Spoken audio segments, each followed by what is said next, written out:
Well guys, leading up to the release of Suicide Squad has seen a huge surge of online interest. And when I went to see this movie today at like 3:45 PM on a Thursday afternoon, there was a big long line for tickets, which at that time of day is kind of weird. So I was like, yes, this movie is definitely going to make a lot of money, definitely going to be a crowd pleaser, I'm sure of it. And sure enough, yes, Suicide Squad definitely is a crowd pleaser. But if you've been online, you've seen some of the other reviews that are coming out, the reviews aren't really that great. And honestly, Suicide Squad, don't worry, no spoilers, but Suicide Squad is one of those movies where you see it and you love it and you enjoy it and you walk out of the movie going, that's fantastic. But the more you start to think about it and like keep going over it and you're like, why did they do that? And what was with that moment? And they set up something here, but then they never really did anything with it. And it's like I'm going through that process now and I can feel my enjoyment of the movie drifting away from me. So ultimately, Suicide Squad, yes, it is a crowd pleaser. Critics are not going to like it, but I'd actually like to give it more credit than that. A lot of the criticisms you'll hear in other reviews about problems with pacing, overdevelopment of some characters and their backstories, underdevelopment of others. Look, all that criticism is valid, but when you're there in the theater watching it, you don't really care all that much. Just in terms of like sheer enjoyment of the movie, I think I haven't enjoyed a DC movie this much since probably The Dark Knight.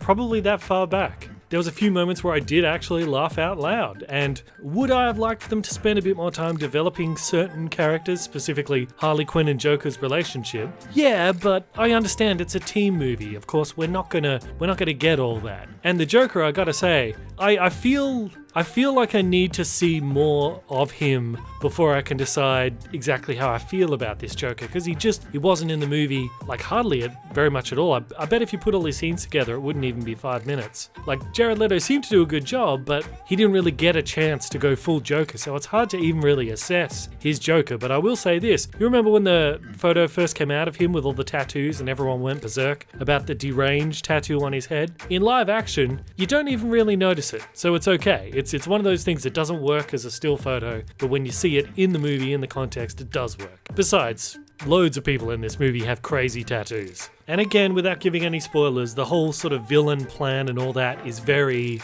run-of-the-mill, which is a shame. I've heard it mentioned that this movie is sort of halfway between Deadpool and Batman v Superman, and I agree with that, I think it is. But look, ultimately, you're gonna love it, especially if you're a comic book fan, to just see all this comic book stuff there on the screen, unapologetically what it is. It's great, good fun to sit there, just don't think too much about the movie, because the more you think about it, the more you'll be able to unravel it. So I highly recommend you guys go and see it and check it out. And if you've seen the movie, put your thoughts down in the comment section as to what you thought about it. And of course, use spoiler tags if you want to talk spoilers. So, I'm Bandit, this is Bandit Incorporated. Until next time, I will see you guys in the comments.